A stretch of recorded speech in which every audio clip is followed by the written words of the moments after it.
हम लोगों ने इससे पहले जो वीडियो अपलोड किया था उसमें मध्यकालीन स्थापत्य कला के बारे में पढ़ा था, जो कि खंड एक था हमारा, जिसमें कि हम लोगों ने सल्तनत कालीन स्थापत्य कला के विकास के बारे में पढ़ा था। अब हम लोग आज जो मध्यकालीन भारतीय स्थापत्य कला भाग 2 में हम मुगल कालीन स्थापत्य कला के बारे में पढ़ेंगे।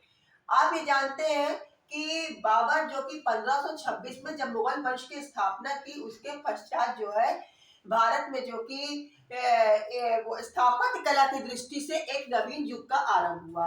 क्योंकि इससे पहले जो कि दिल्ली सल्तनत के शासनकाल में स्थापत्य कला का विकास क्या हो गया था, रुक गया था।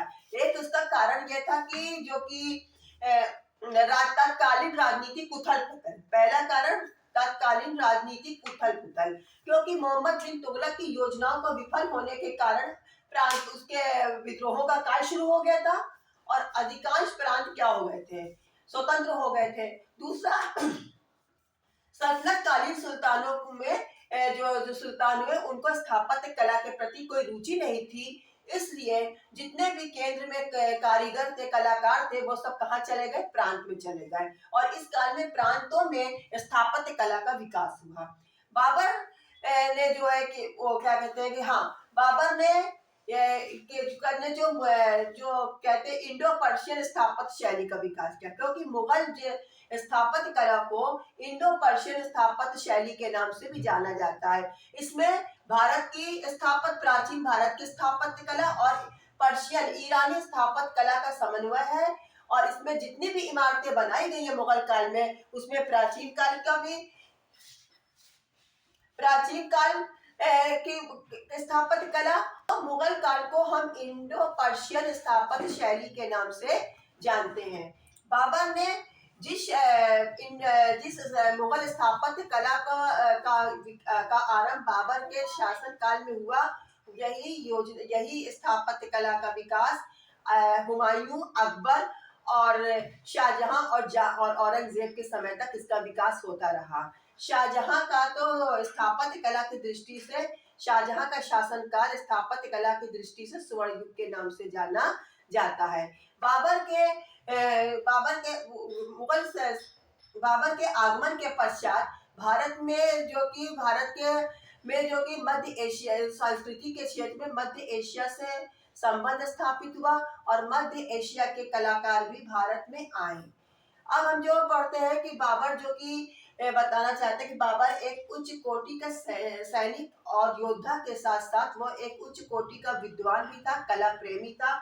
उसने खुद अपनी पुस्तक तूज़क-ए बाबरी, जो बाबर नामक जो तुर्की भाषा में लिखा गया ग्रंथ है, उसमें ये जो कि खुद लिखा है कि मैंने ग्वालियर के किलों को देखा, लेकिन मुझे बहुत अच्छे लगे, लेकिन उसमें भी मुझे कुछ कमी लगी, इसलिए उसने जो कि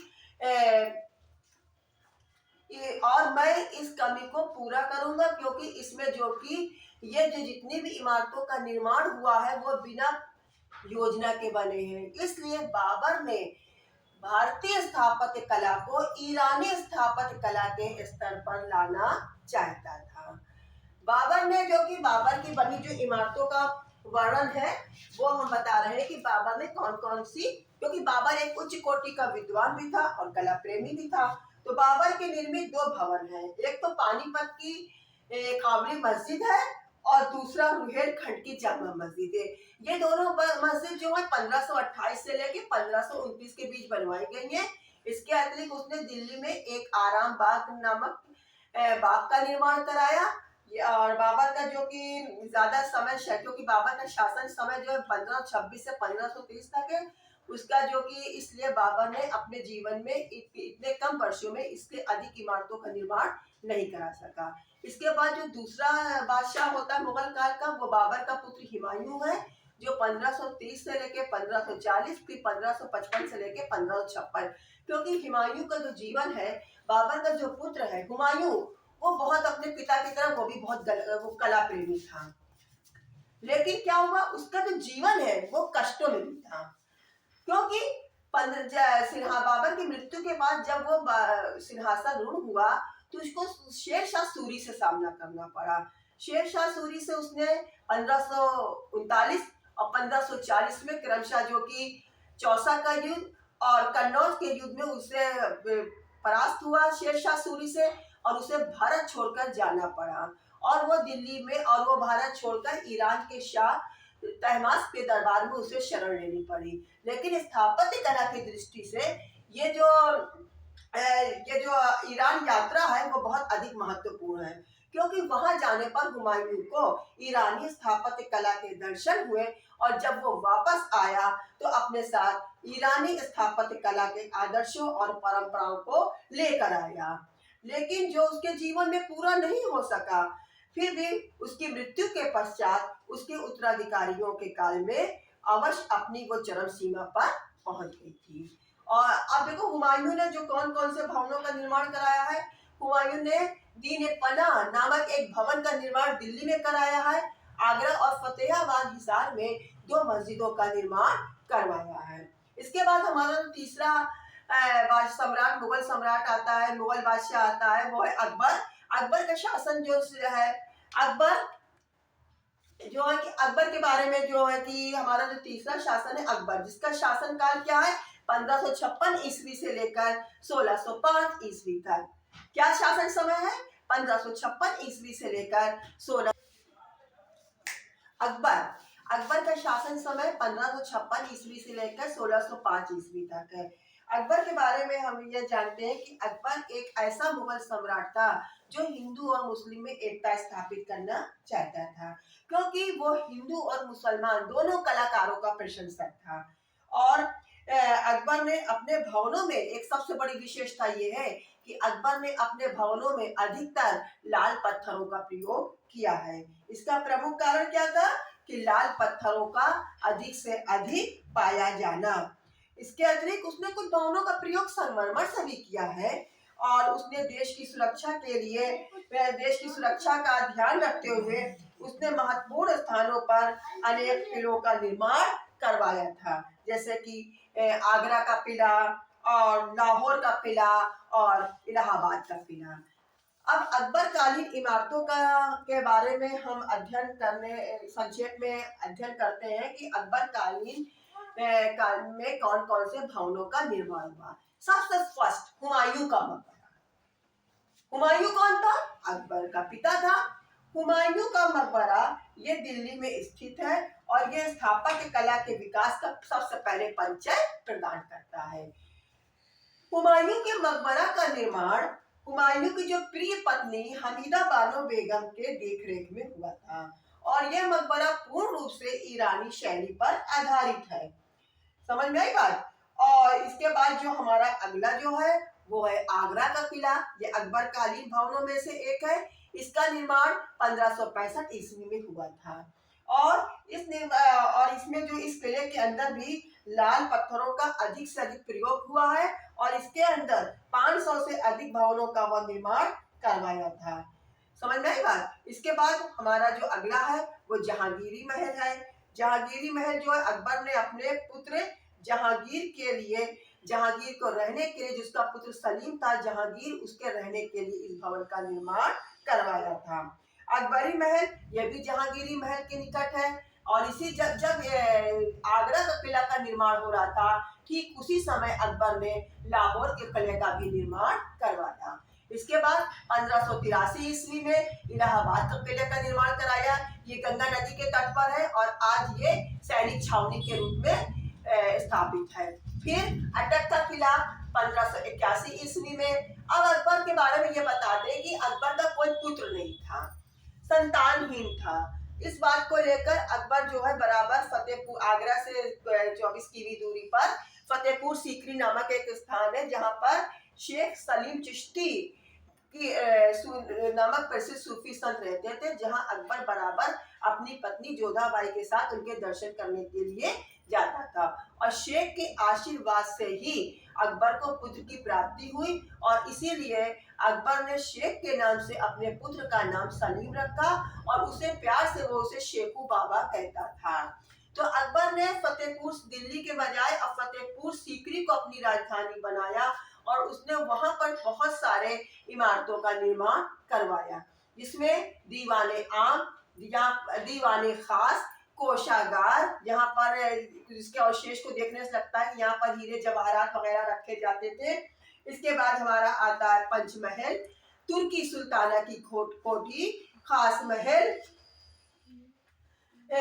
जो है खास महल, और जोधा बाई का महल, हवा महल, मरियम की कोठी। ये मरियम की कोठी यानी कि अकबर जोधा बाई को एक उपाधि से विभूषित किया था, मरियम उस जमानी, मरियम उस जमानी, इसलिए उसको उसके उनके महल को मरियम की कोठी, बीरबल की कोठी, शाही अस्तबल, सराय, जहाँ पर विदेशी यात्री आते थे, देव प्रांतों से यात्री आकर, व्यापारी आकर ठहरते थे। हिरन मीनार, अब इसको कह रहे हैं हिरन मीनार क्यों?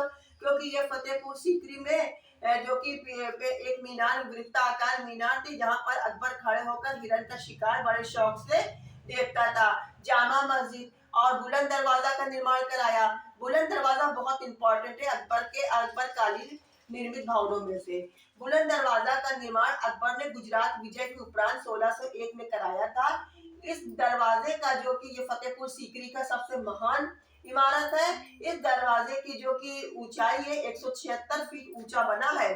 चबूतरे की ऊंचाई इसकी कितनी है? 82 फीट है, और चबूतरे से दरवाजे की ऊंचाई 134 फीट है। फिर इसके अलावा शेख सलीम चिश्ती का मकबरा, इस्लाम खां का मकबरा और 9 महला आदि जो कि अकबर कालीन इमारतों में से हैं। और सबसे बड़ी चीज ये बता रहे हैं कि जो मुगल काल के स्थापत्य कला की जो एक शैली है, इंडो पर्शियन स्थापत्य शैली, इसके अंतर्गत बाग बगीचों की भी योजना है ताकि गर्मी से बचाव मिले, और पेड़ पौधों को हरा भरा रखने के लिए नहरों का निर्माण किया गया, और ये नहर कहीं ना कहीं किसी नदी से जोड़ी गई है। अब हमारा जो आ रहा है जहांगीर। जहांगीर का शासनकाल 1605 से लेकर 1627 ईस्वी तक है, और जहांगीर काल का जो पहला भवन है वो अकबर का मकबरा है। अकबर का मकबरा जो कि जहांगीर ने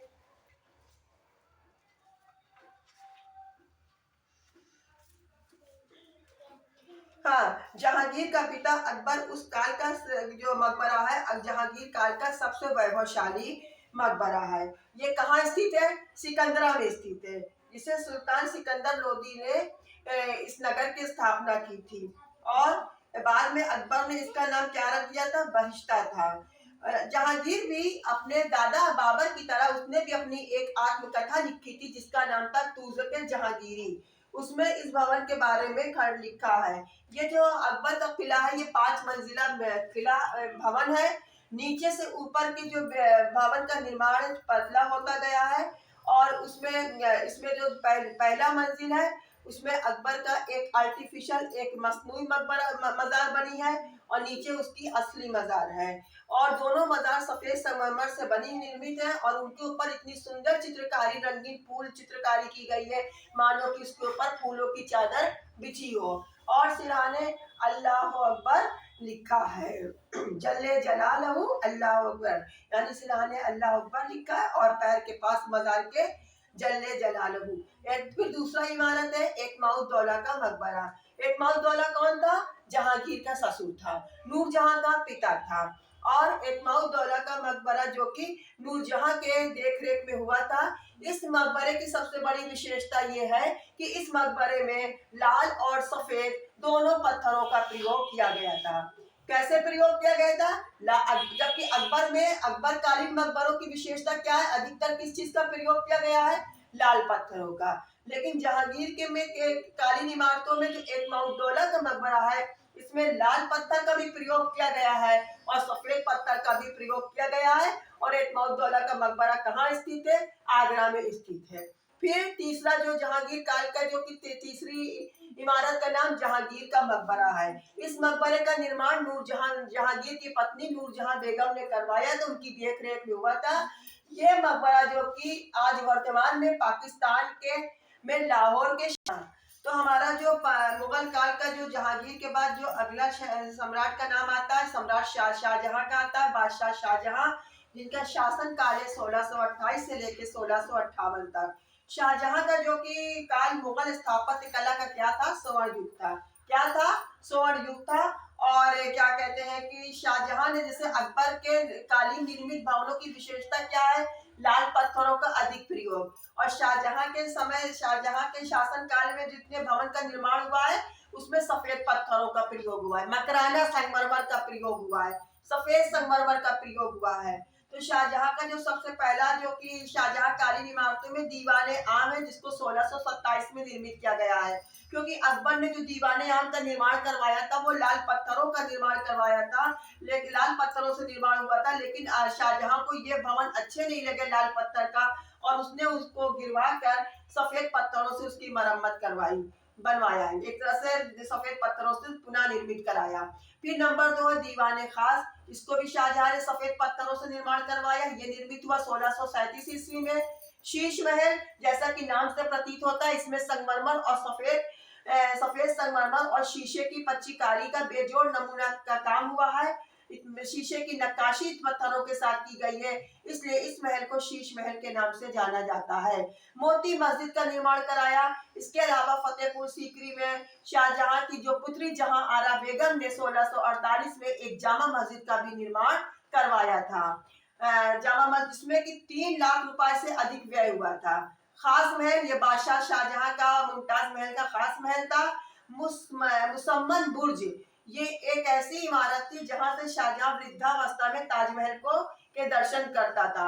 नगीना मस्जिद और ये वगैरह जो है ये सब शाहजहां कालीन जो आगरा में निर्मित, फतेहपुर सीकरी में निर्मित आगरा, ये जो कि इमारतों का निर्मित हुए हैं। अब शाहजहां के बारे में बताते हैं कि शाहजहां ने जो कि शाह वो भी एक महत्वाकांक्षी बादशाह था, और उसने भी अकबर की भांति शाहजहानाबाद दिल्ली में एक नगर की स्थापना की थी, और यहाँ पर उसने जो जो भवनों का निर्माण कराया उनका विवरण इस प्रकार है।